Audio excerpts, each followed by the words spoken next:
Da li vam se ikada desilo da posadite luk, a da dio lukovica uopšte ne nikne? Ili da mlade biljke lijepo krenu, a onda odjednom počnu propadati i nestajati iz gredice? U mnogim slučajevima razlog za to nije loše sjeme niti loša zemlja.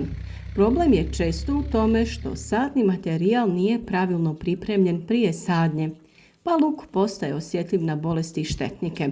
Posebno na lukovu muhu koja može napraviti ogromnu štetu već na samom početku rasta. U ovom videu pokazati ćemo kako pravilno pripremiti lukovice prije sadnje, kako ih aktivirati da brže i ujednačenije niknu, ali i jednu jednostavnu metodu koja može pomoći u zaštiti od lukove muhe. Ako dolazite iz druge države, uključite titlove jer ovaj video je preveden na više od 50 jezika, a dostupan je i zvučni zapis na 15 jezika. Rano proljeće je idealno vrijeme za sadnju bijelog i crvenog luka. Iako je luk kultura koja relativno brzo klija i dobro se razvija, on je ipak izložen napadu brojnih bolesti i štetnika.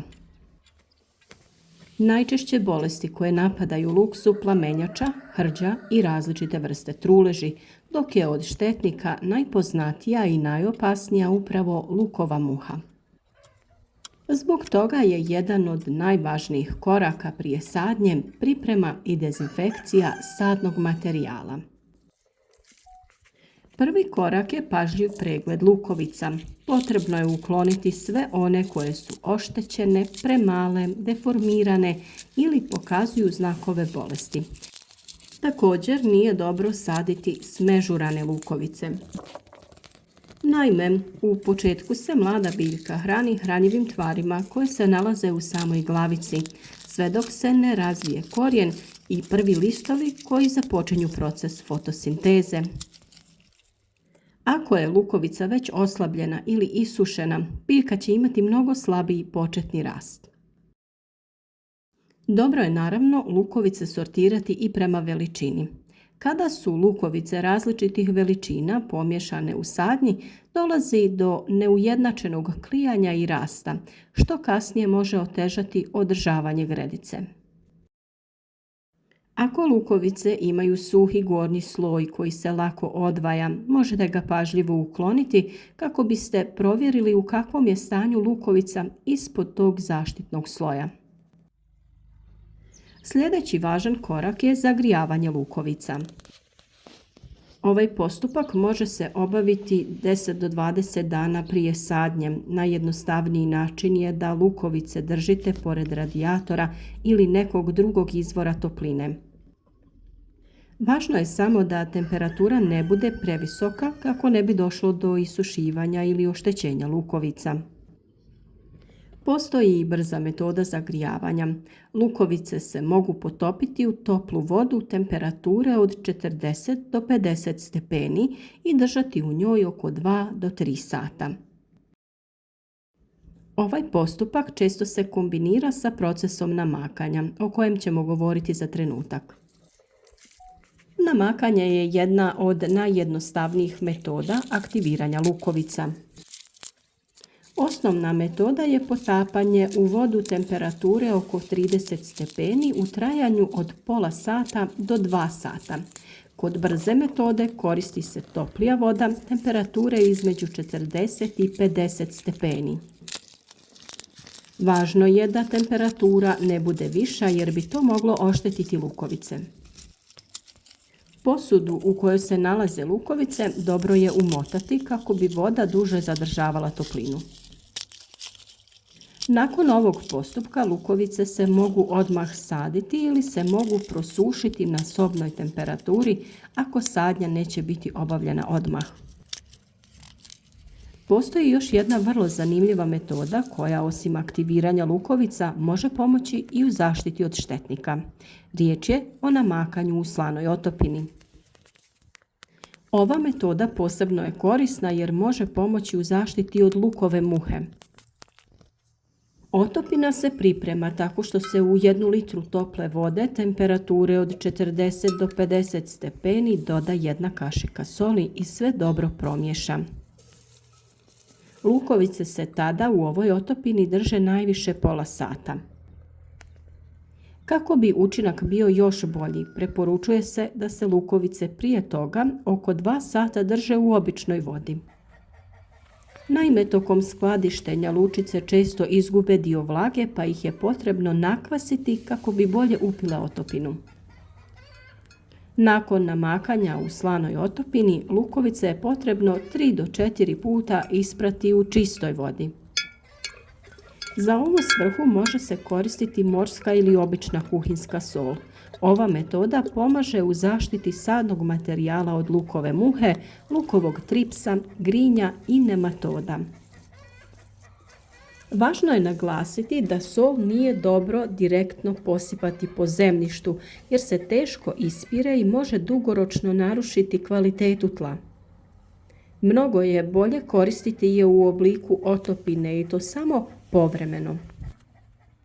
Osim soli, za dezinfekciju sadnog materijala može se koristiti i pepeo. U tu svrhu koristi se isključivo pepeo nastao sagorijevanjem drveta. Za pripremu otopine potrebno je 250 grama pepela otopiti u 5 litara vode, to jest 1 kašiku pepela na litru vode. Lukovice se u ovoj otopini drže kratko, oko 10 minuta. Nakon toga ih je potrebno izvaditi i prosušiti na osunčanom mjestu. Pepeo u ovom slučaju ima dvostruku ulogu.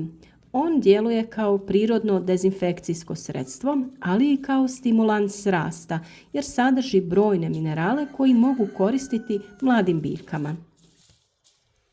Kako bi postupak bio jednostavniji, lukovice možete staviti u mrežaste vrećice koje se zatim potapaju u pripremljenu otopinu. Pepeo je inače vrlo koristan dodatak u vrtu. Može se koristiti za poboljšanje strukture tla kao prirodno gnojivo, ali i kao sredstvo za zaštitu biljaka od bolesti i štetnika. Njegov mineralni sastav posebno pogoduje uzgoju luka jer pozitivno utječe na kvalitetu i zdravlje glavica. Pepeo se može koristiti na više načina, ali ne više od 2 do 3 puta tokom vegetacije. Najjednostavnija metoda je posipanje pepela po površini tla prije zalijevanja ili kiše. Na 1 kvadratni metar dovoljno je dodati 1 šalicu pepela. Može se pripremiti i otopina za zalijevanje.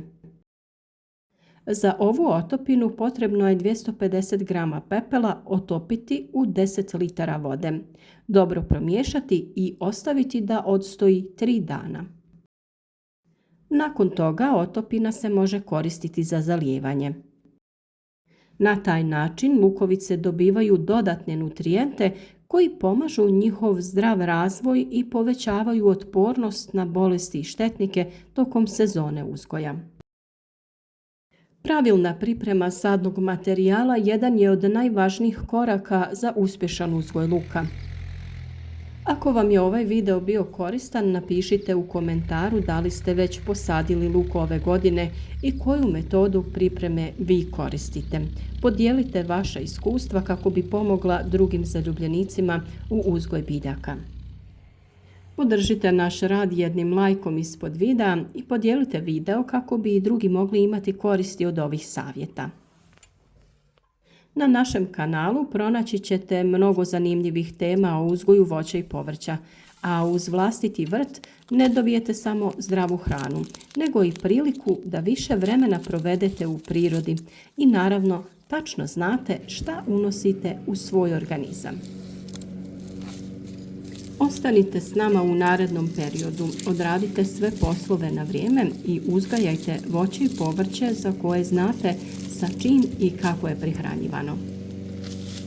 Hvala vam na podršci na gledanju naših video savjeta i želimo vam puno uspjeha u uzgoju voća i povrća u novoj povrtlarskoj sezoni.